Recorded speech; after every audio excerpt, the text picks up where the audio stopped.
Hello and welcome to stage 2 of the virtual Tour de France. The riders stay on the island of Watopia for a more demanding route than the previous day, with an ascent in the middle of the course of more than 9 kilometres. The gradient averages 4% to the mountain's points and then raises up to over 13% to the top of the mountain. It could explode the peloton. We start with the women's race. With the victory of April Tracy yesterday, the Drops team wear the yellow jersey.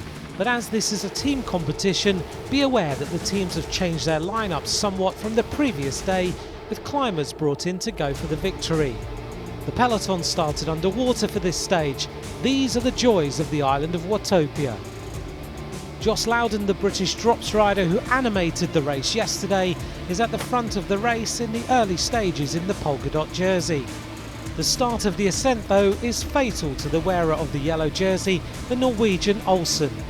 On slopes of more than 6%, the lead group quickly reduces to around 20 riders. Faulkner second on the first stage, Jos Loudon and Erika Magnaldi lead a sustained train and some girls crack. On the last kilometre of ascent, the group shrinks again. And at the top, Erika Magnaldi, the Italian, leads in front of Jos Loudon and the Danish rider Cecilia Uttrup Ludwig. Ludwig puts everyone in difficulty and explodes the rest of the group. Somehow, only Erika Magnaldi clings on.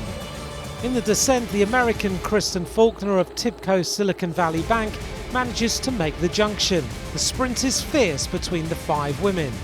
In the last kilometre, riders use their power-ups. Lawrence Stevens of Tibco Silicon Valley Bank wins in front of Jos Loudon and Cecilia Uttrup Ludwig of the FDJ Nouvelle Aquitaine Futuroscope team. The Tibco Silicon Valley Bank team also took advantage of this victory to take the yellow jersey, with 3 women in the top 10 today.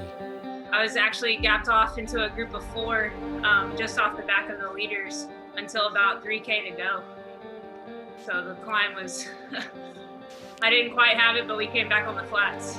I got the aero power up at the last sprint line and I engaged that power up to use for the final.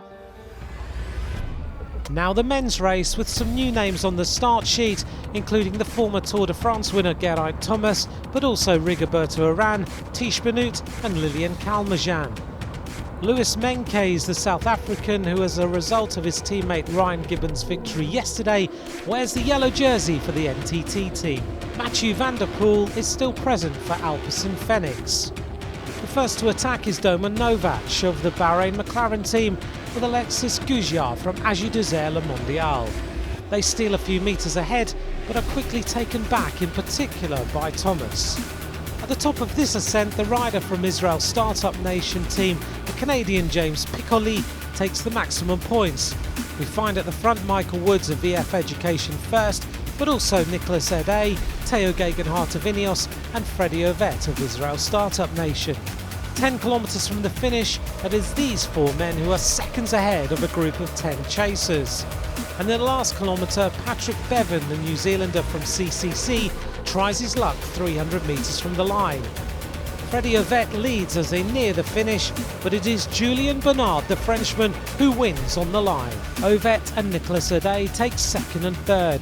Louis Menkes of NTT with his yellow jersey takes 8th place, but with 2 riders in the top 10, NTT retain the yellow jersey. 38 points now, ahead of Rally Cycling. I think it was really close. I didn't realize I won. I was thinking Freddie was in front of me, but when I saw the result, I was really happy because I started to sprint really late, I think, and in the last few meters I was able to pass him. See you next Saturday for the 3rd stage of this virtual Tour de France for a flat route of 48 kilometres. It's going to be fast. Bye for now.